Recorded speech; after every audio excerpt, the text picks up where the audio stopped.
Nama saya Linda M18425159. Hari ini saya akan menjelaskan tentang pemeriksaan pajak dalam mata pelajaran pemeriksaan penyidikan dan penagihan pajak. Saya akan menjelaskan tentang sejarah, pengertian dan tujuan, jenis dan jangka waktu pemeriksaan, hak dan kewajiban wajib pajak, tahapan dan hasil pemeriksaan, kriteria pemeriksaan, dan sanksi pemeriksaan. Jadi, terdapat 5 reformasi perpajakan yang sudah dan sedang dilalui oleh Direktorat Jenderal Pajak, yaitu sebagai berikut. Yang pertama itu reformasi Undang-Undang Perpajakan, di mana reformasi perpajakan pertama kali berubah menjadi nama Reformasi Undang-Undang Perpajakan pada tahun 1983. Pada tahun 1983 terbit 5 undang-undang baru yang berdampak luas pada bidang perpajakan di Indonesia. Undang-undang baru tersebut menyebabkan undang-undang yang lama, yaitu produk kolonial Belanda, menjadi tidak berlaku lagi. Kelima dari undang-undang yang diterbitkan itu adalah Undang-Undang Nomor 6 Tahun 1983 tentang Ketentuan Umum dan Tata Cara Perpajakan. Yang kedua, Undang-Undang Nomor 7 Tahun 1983 tentang pajak penghasilan. Yang ketiga, Undang-Undang Nomor 8 Tahun 1983 tentang pajak pertambahan nilai barang dan jasa dan pajak penjualan atas barang mewah. Yang keempat, Undang-Undang Nomor 12 Tahun 1985 tentang pajak bumi dan bangunan.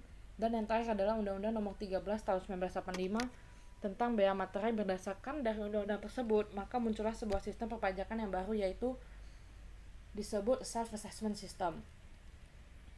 Yang kedua itu reformasi birokrasi, di mana pada tahun 2000 reformasi ini dimulai sampai dengan pada tahun 2001 dalam rangka persiapan untuk menghadapi reformasi perpajakan jilid 1, di mana pada tahun tersebut dilakukan penetapan visi dan misi serta blueprint reformasi perpajakan jilid 1. Reformasi perpajakan jilid 1 ini dimulai pada tahun 2002 hingga 2008, di mana pelayanan satu atap atau one stop service ini adalah merupakan produk yang dibanggakan dan membawa perubahan yang jelas dalam guna mengembangkan organisasi perpajakan. Lalu pada tahun 2009 sampai 2014 terjadi reformasi perpajakan jilid 2, di mana pada reformasi ini dia lebih menekankan pada peningkatan internal kontrol DJP dan meningkatkan layanan kepada masyarakatnya. Ini dilakukan dengan maksud untuk melakukan perubahan terhadap proses bisnis dan juga teknologi informasi. Oleh karena itu muncullah standar operating procedure atau SOP yang merupakan pelayanan perpajakan yang fungsinya untuk memberikan panduan dalam sistem pelayanan. Barang yang terkenal pada saat itu berupa 16 layanan unggulan DJP yang salah satunya melakukan janji dalam pembuatan NPWP dengan masa 1 hari kerja selesai. Dan yang terakhir adalah reformasi perpajakan jilid 3, di mana reformasi ini muncul ketika tahun 2017 dan sudah ditargetkan hingga tahun 2024. Hal yang sering terjadi pada saat ini merupakan reformasi terbesar dalam sejarah karena ada 5 pilar utama yang mengalami perubahan, yakni yang pertama organisasi, yang kedua SDM, yang ketiga IT dan basis data, proses bisnis, dan peraturan perpajakan. Pada akhir tahun 2020, mereka mengharapkan bahwa reformasi organisasi, SDM, dan peraturan ini telah musnah. Melainkan untuk IT dan basis data dan juga proses bisnis akan terus pada tahap perkembangan, support, dan perbaikan hingga tahun 2024. Reformasi ini sudah berada pada saat yang baik, yaitu tepat dihilangkan setelah berakhirnya pada program tax amnesty. Perhatian dan kepercayaan ini sedang tertuju pada program tersebut. Reformasi ini harus berhasil dijalankan untuk menjadi institusi perpajakan yang lebih kuat. Salah satu alasan utamanya adalah karena adanya perkembangan ekonomi digital dan perkembangan ekonomi global yang terus dinamis sesuai perkembangan zaman. Selain itu, basis data yang dimiliki oleh JJP sudah semakin besar dengan adanya tax amnesty dan program automatic exchange of information. Selanjutnya adalah pengertian dan tujuan dari pemeriksaan pajak. Jadi berdasarkan pasal 1 ayat 25 Undang-Undang Nomor 16 Tahun 2009 mengenai ketentuan umum dan tata cara perpajakan, pemeriksaan pajak merupakan serangkaian kegiatan menghimpun dan mengelola data, keterangan, dan atau bukti yang dilaksanakan untuk menguji kepatuhan pemenuhan kewajiban perpajakan atau untuk tujuan lain dalam rangka melakukan ketentuan perundang-undangan perpajakan. Menurut KMK Nomor 545 tentang tata cara pemeriksaan pajak, tujuannya terbagi menjadi 2. Yang pertama itu menguji dari kepatuhan wajib pajak baik perorangan maupun badan. Tujuannya adalah memberikan kepastian hukum, keadilan, dan pembinaan kepada wajib pajak. Yang kedua, tujuan lainnya adalah dalam rangka melakukan peraturan perpajakan yang berlaku. Jika menemukan wajib pajak yang kurang patuh terhadap peraturan, maka akan dimasukkan ke dalam daftar prioritas pemeriksaan oleh aparat DJP. Untuk meningkatkan kepatuhan pajak melalui pemeriksaan pajak, DJP menerbitkan surat edaran Direktur Jenderal Pajak nomor 15 tentang kebijakan pemeriksaan pajak. Selanjutnya tentang jenis dan jangka waktu pemeriksaan yang dibagi menjadi dua, yaitu pemeriksaan kantor dan pemeriksaan lapangan. Pemeriksaan kantor adalah pemeriksaan yang dilakukan di kantor DJP. Pemeriksaan kantor terkait dengan pemeriksaan dalam rangka menguji kepatuhan pemenuhan kewajiban perpajakan. Jangka waktu pemeriksaan kantor biasanya paling lama 3 bulan dan dapat diperpanjang menjadi 6 bulan yang dihitung sejak tanggal wajib pajak datang memenuhi surat panggilan dalam rangka pemeriksaan kantor hingga tanggal laporan hasil pemeriksaan. Berdasarkan pasal 14 ayat 2, ada beberapa kewajiban wajib pajak dalam pemeriksaan kantor. Yang pertama, memenuhi panggilan untuk datang menghadiri pemeriksaan sesuai dengan waktu yang ditentukan. Yang kedua, memperlihatkan atau meminjamkan buku dokumen yang menjadi dasar pembukuan atau pencatatan dan dokumen lain termasuk data yang dikelola secara elektronik yang berhubungan dengan penghasilan yang diperoleh, kegiatan usaha, pekerjaan bebas wajib pajak ataupun objek yang terhutang pajak. Yang ketiga, memberi bantuan guna kelancaran pemeriksaan. Yang keempat, menyampaikan tanggapan secara tertulis atas surat pemberitahuan hasil pemeriksaan. Yang kelima, meminjamkan kertas kerja pemeriksaan yang dibuat oleh akuntan publik. Dan yang terakhir, memberikan keterangan lisan ataupun tertulis yang diperlukan. Yang kedua, pemeriksaan lapangan, di mana merupakan pemeriksaan yang dilakukan di tempat wajib pajak ataupun tempat lain yang ditentukan oleh DJP. Pemeriksaan lapangan biasanya dilakukan 4 bulan dan dapat diperpanjang menjadi paling lama 8 bulan yang dihitung sejak tanggal surat perintah pemeriksaan hingga tanggal laporan hasil pemeriksaan. Namun jika dalam pemeriksaan lapangan ditemukan indikasi transaksi berkaitan dengan transfer pricing ataupun transaksi khusus lain yang berindikasi adanya rekayasa transaksi keuangan yang memerlukan pengujian yang lebih mendalam serta memerlukan waktu yang lebih lama, pemeriksaan lapangan dapat dilakukan paling lama 2 tahun. Menurut pasal 14 ayat 1 Undang-Undang KUP, saat pemeriksaan kantor, wajib pajak diharuskan untuk menunjukkan buku atau dokumen menjadi dasar pembukuan ataupun yang berkaitan dengan penghasilan, kegiatan usaha, pekerjaan bebas wajib pajak, dan objek pajak terhutang. Yang kedua, memberi kesempatan untuk mengakses ataupun mengunduh data yang dikelola secara elektronik.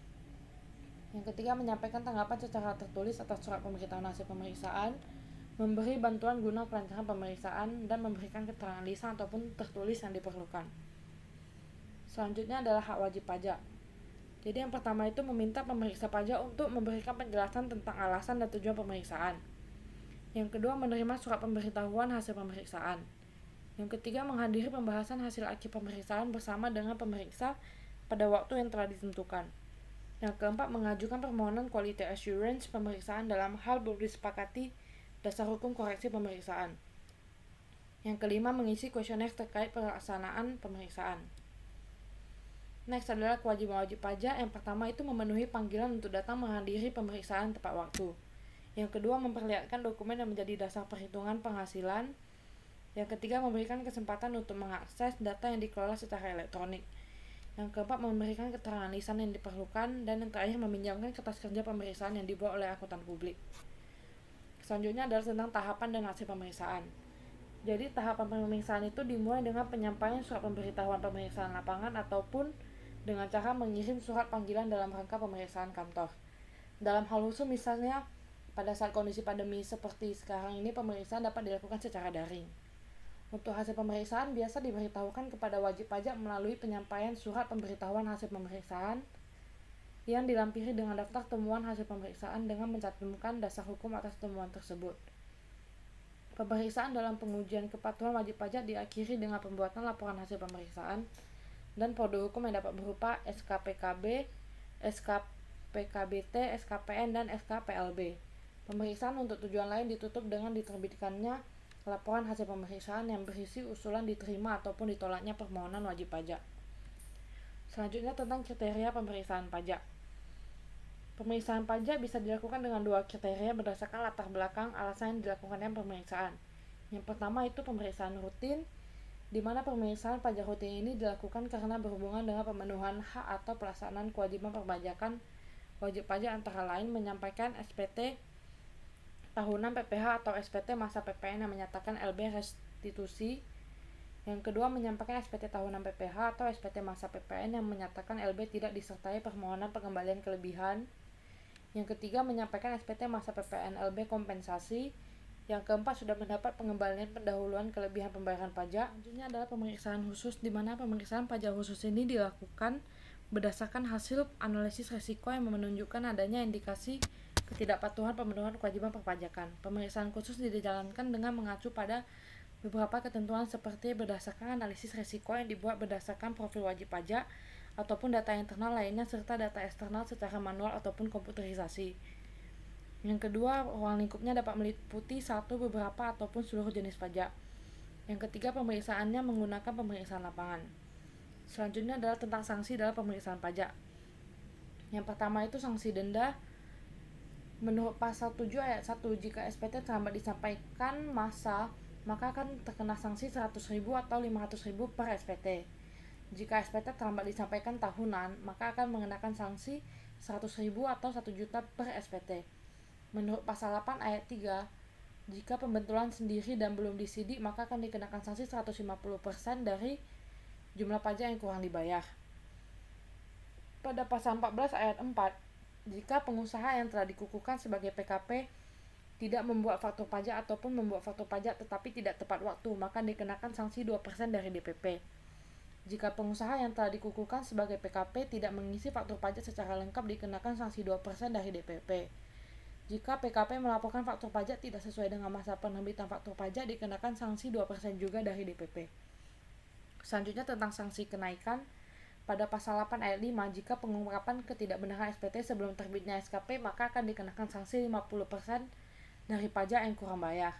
Pada pasal 13 ayat 3, jika PPh yang tidak atau kurang dibayar, maka akan dikenakan sanksi 50% dari PPh yang tidak atau kurang dibayar. Lalu yang kedua itu tidak atau kurang dipotong, dipungut atau disetorkan, maka akan mengenakan sanksi 100% dari PPh yang tidak kurang dipotong ataupun dipungut. Yang ketiga, jika PPN atau PPNBM tidak atau kurang dibayar, maka akan dikenakan sanksi 100% dari PPN atau PPNBM yang tidak atau kurang dibayar. Yang terakhir, pasal 15 ayat 2, di mana terjadi kekurangan pajak pada SKPKBT, maka akan dikenakan sanksi 100% dari jumlah kekurangan pajak tersebut. Selanjutnya, sanksi bunga. Pada pasal 8 ayat 2 dan 2A, jika pembentulan SPT masa dan tahunan telat, maka akan dikenakan sanksi 2% per bulan dari jumlah pajak yang kurang dibayar.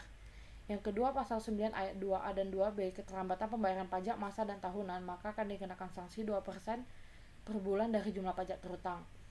Yang ketiga, pasal 13 ayat 2, jika terjadi kekurangan pembayaran pajak dalam SKPKB, maka akan dikenakan sanksi 2% per bulan dari jumlah yang kurang bayar.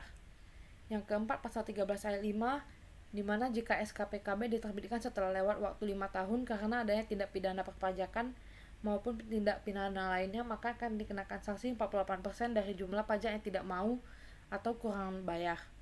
Yang kelima, pasal 14 ayat 5, di mana PKP yang gagal berproduksi dan telah diberikan pengembalian pajak masukan akan dikenakan sanksi 2% per bulan dari jumlah pajak tidak atau kurang dibayar maksimal 24 bulan. Pasal 15 ayat 4 sama dengan pasal 13 ayat 5, di mana SKPKBT diterbitkan setelah lewat waktu 5 tahun karena adanya tindak pidana perpajakan maupun tindak pidana lainnya. Dikenakan sanksi 48% dari jumlah pajak yang tidak atau kurang dibayar. Yang ketujuh, pasal 19 ayat 1, di mana SKPKB atau SKPKBT, SK pembetulan, SK keberatan, putusan banding yang menyebabkan kurang bayar atau terlambat bayar, maka akan dikenakan sanksi 2% per bulan atas jumlah pajak yang tidak atau kurang dibayar. Yang ke-8 adalah pasal 19 ayat 2, di mana mengangsur atau menunda pembayaran pajak akan dikenakan sanksi 2% per bulan bagian dari bulan dihitung penuh 1 bulan.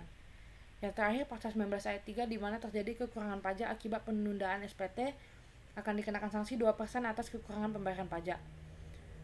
Selanjutnya adalah tentang ruang lingkup pemeriksaan pajak, dibagi menjadi 2 berdasarkan jenis pajaknya.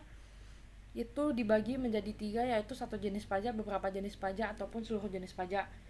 Lalu berdasarkan periode pencatatan dibagi menjadi 4, satu masa pajak, beberapa masa pajak, bagian tahun pajak, ataupun tahun pajak. Sekian presentasi dari saya mengenai pemeriksaan pajak. Terima kasih.